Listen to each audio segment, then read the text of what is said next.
நம்ம தேசப்பற்று இல்லை, நமக்கு வந்து நம்ம ஏதோ ஆன்டி இந்தியன் அப்படிங்கிற மாதிரி ஒரு பிரச்சாரம் செய்யப்படுது.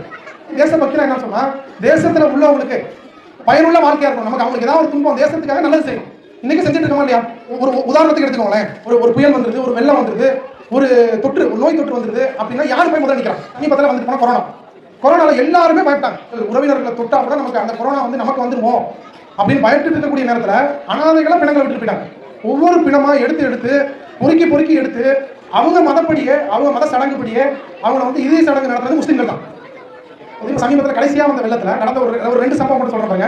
ஒரு இந்து பெண் வந்து தன்னுடைய குழந்தைக்கு யூசுப்னு பேர் வைக்கிறான். ஏன்னு கேட்டா, நான் மாசமா இருக்கும்போது என் உயிரை காப்பாற்றுறது யூசுப்ங்கிற அந்த ஆள் தான், அதனால என் பிள்ளைக்கு யூசுப்னு பேர் வைக்கிறேன்னு வைக்கிறான். இது ஒண்ணு. ரெண்டாவது, ஒரு காலேஜ் பையன், காலேஜ் தான் படிக்கிறான், 19 வயசு தான் ஆகுது அவனுக்கு. வெள்ளத்துல நமக்கு தெரியும், பூச்சி தண்ணியில வந்து பூச்சிகள் இருக்கும், பாம்புகள் இருக்கும், எல்லாம் இருக்கும். பூச்சிக்கு அடிச்சு செத்து போயிடும். தான் உயிரையும் ஒரு பொருட்டா மதிக்காம மக்களுக்காக சேவை ஆட்டிட்டு இருக்காங்க. இப்ப ரத்தம் எடுத்துக்கோங்க, ஒரு உயிரை பாதுகாக்கிறது ரத்தம் தான். அந்த ரத்தம் கொடுக்கறதுல கடந்த 14 வருடங்களாக முதலிடத்தில் தமிழ்நாட்டில் இருக்கிறது யாருன்னு சொன்னா ஒரு முஸ்லீம் அமைப்பு தான். முஸ்லீம்களுடைய பாப்புலேஷன் 10% கூட கிடையாது.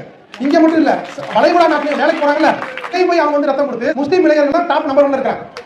நம்மளை பார்த்து சொல்றான் தேச துரோகி, நம்மளை பார்த்து நீ பாகிஸ்தானுக்கு போங்கறான். இந்த மக்கள் இவ்வளவு தேசத்துக்காகவும் அனைத்து மக்களுக்காகவும் உழைக்கிறாங்களே, ஏன் யாரும் கூப்பிட்டு மெடல் கொடுக்க போறதில்ல, காசு கொடுக்க போறதில்ல, திரும்ப அவங்களை அசிங்கப்படுத்துறாங்க. நம்மளை பாருங்க, மீடியாவும் அசிங்கப்படுத்துது, அரசியல்வாதியும் அசிங்கப்படுத்துறான், ஃப்ரெண்ட்ஸும் அசிங்கப்படுத்துறாங்க, அரசுகள் உட்பட கொரோனா ஜிஹாதுங்கிறான். நோய்க்கு கூட மதசாயம் பூசப்பட்டுச்சு. இந்த மாதிரி இருந்தோம். திரும்ப அந்த கொரோனா நேரத்திலையும் அந்த ஒயிட் செல்ஸ், பிளாஸ்மா செல்ஸ் யார் கொடுத்தா? முஸ்லீம்கள் தான் அதிகமாக டொனேட் பண்ணாங்க. ஹதீஸ்னா நபி மொழி, முஸ்லீம் அல்லாஹ் அவர்களுக்கு புரியணும்ன்றதுக்காக இறைவனுடைய இறுதி தூதர் முகமது அவர்கள் சொன்னது. அவர் வந்து சொல்றாரு, ஒரு தெருவில் இளைஞர்கள் உட்கார்ந்துருக்காங்க.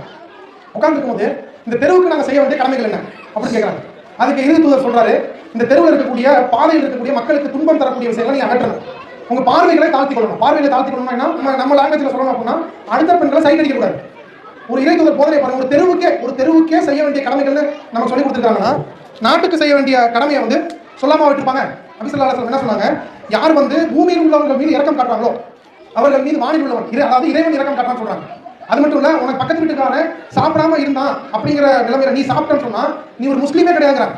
யார் பூமியில் உள்ளவருடைய சிரமத்தை நீக்கிறாங்களோ அவருடைய சிரமத்தை மறுமை நாள்ல இறைவன் அவருடைய சிரமத்தை நீக்குவான்னு நபி ஸல்லல்லாஹு அலைஹி வஸல்லம் சொல்லி காட்டுறாங்க. அப்ப இதனாலதான் நம்ம வந்து சேவைகள் செய்யறோம். மக்கள் பார்ப்பாங்க, நியூஸ் பேப்பர் போடுவாங்க, காசு கொடுப்பாங்க, அது போட மாட்டாங்க நமக்கு தெரியும். கொரோனா ஜிஹாதுமா, சிங்கிள் சோர்ஸுமா, ஆனா அதுக்கு பள்ளிவாசல வந்து கேம்பா கொடுத்ததையும் பிளட் செல்ஸை வந்து டொனேட் பண்ணதையுமே மீடியாவில் போட்டுருப்பாங்க. கேட்டால் போட மாட்டான். இருந்தாலும் நம்ம கொடுப்போம். அடுத்த ஒரு தொற்று வந்தாலும் கொடுப்போம், அடுத்த ஒரு பேரிடர் வந்தாலும் போய் நிற்போம். காரணம் என்ன சொன்னா, அது இறைவனுடைய பொருத்தத்திற்காக, வேற எதுவும் இல்லை. திரும்ப அடிச்சாலும் சிலர்லாம் வந்து விரக்தியில சொல்லுவாங்க, எவ்வளவு பண்ணாலும் நம்மளை இப்படியே பண்ணிட்டு இருக்காங்கன்னு. நீங்க அதை நம்ம நினைக்கவே கூடாது. நம்ம இறைவனுடைய திருப்திக்காக செய்வோம், செஞ்சுக்கிட்டே இருக்கணும், நம்முடைய மரணம் வரைக்கும் செஞ்சுட்டு தான் இருக்கும். அதன் மூலமாக இறைவனுக்கு நம்ம கூடிய